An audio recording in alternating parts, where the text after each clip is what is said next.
Les Actes des Apôtres, chapitre 5.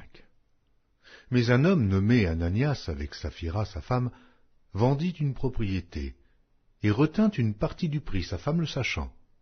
Puis il apporta le reste et le déposa aux pieds des apôtres. Pierre lui dit, « Ananias, pourquoi Satan a-t-il rempli ton cœur, au point que tu mentes au Saint-Esprit et que tu aies retenu une partie du prix du champ? S'il n'eût pas été vendu, ne te restait-il pas? Et après qu'il a été vendu, le prix n'était-il pas à ta disposition? Comment as-tu pu mettre en ton cœur un pareil dessein? Ce n'est pas à des hommes que tu as menti, mais à Dieu. » Ananias, entendant ces paroles, tomba et expira. Une grande crainte saisit tous les auditeurs.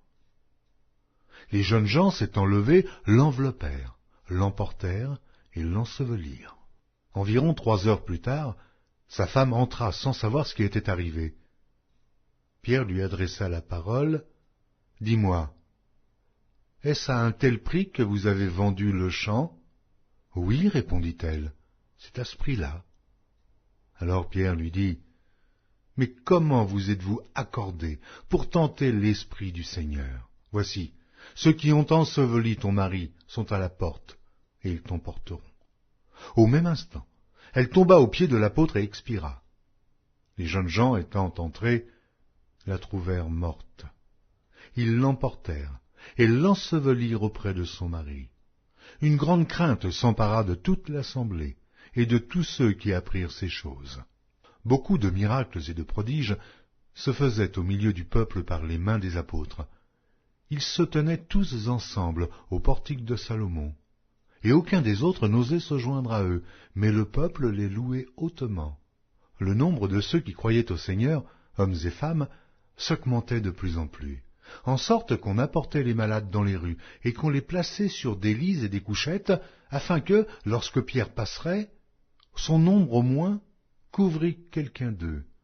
La multitude accourait aussi des villes voisines à Jérusalem, amenant des malades et des gens tourmentés par des esprits impurs, et tous étaient guéris.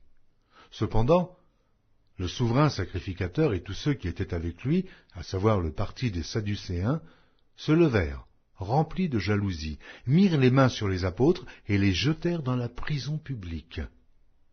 Mais un ange du Seigneur, ayant ouvert pendant la nuit les portes de la prison, les fit sortir et leur dit, « Allez, tenez-vous dans le temple et annoncez au peuple toutes les paroles de cette vie. » Ayant entendu cela, ils entrèrent dès le matin dans le temple et se mirent à enseigner.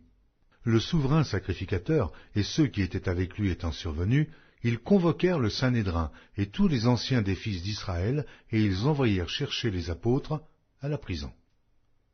Les huissiers, à leur arrivée, ne les trouvèrent point dans la prison. Ils s'en retournèrent et firent leur rapport en disant, « Nous avons trouvé la prison soigneusement fermée, et les gardes qui étaient devant les portes. Mais, après avoir ouvert, nous n'avons trouvé personne dedans. » Lorsqu'ils eurent entendu ces paroles, le commandant du temple et les principaux sacrificateurs ne savaient que penser des apôtres et des suites de cette affaire.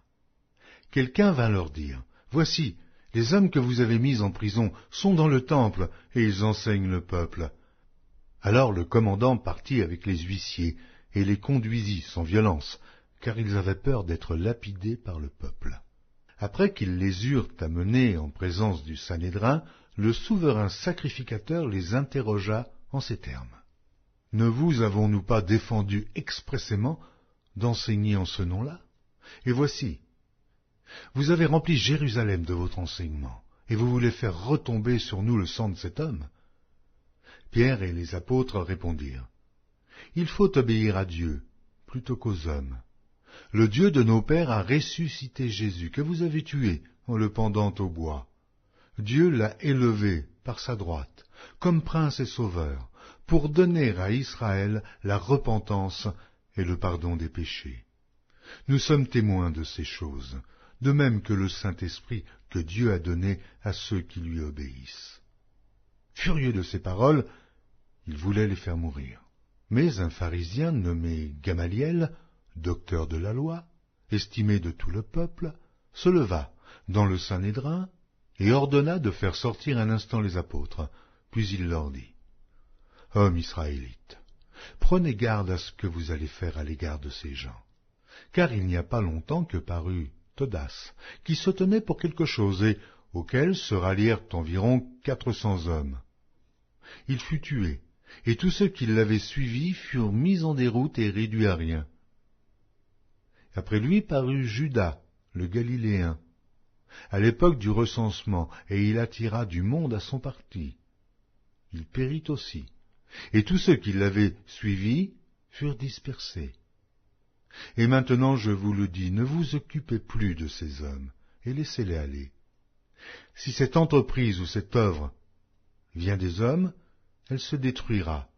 Mais si elle vient de Dieu, vous ne pourrez pas la détruire. Mais si elle vient de Dieu, vous ne pourrez la détruire. Ne courez pas le risque d'avoir combattu contre Dieu. » Ils se rangèrent à son avis, et ayant appelé les apôtres, ils les firent battre de verges, ils leur défendirent de parler au nom de Jésus, et ils les relâchèrent. Les apôtres se retirèrent de devant le Sanhédrin, joyeux d'avoir été jugés dignes de subir des outrages pour le nom de Jésus. Et chaque jour dans le temple et dans les maisons, ils ne cessaient d'enseigner et d'annoncer la bonne nouvelle de Jésus-Christ.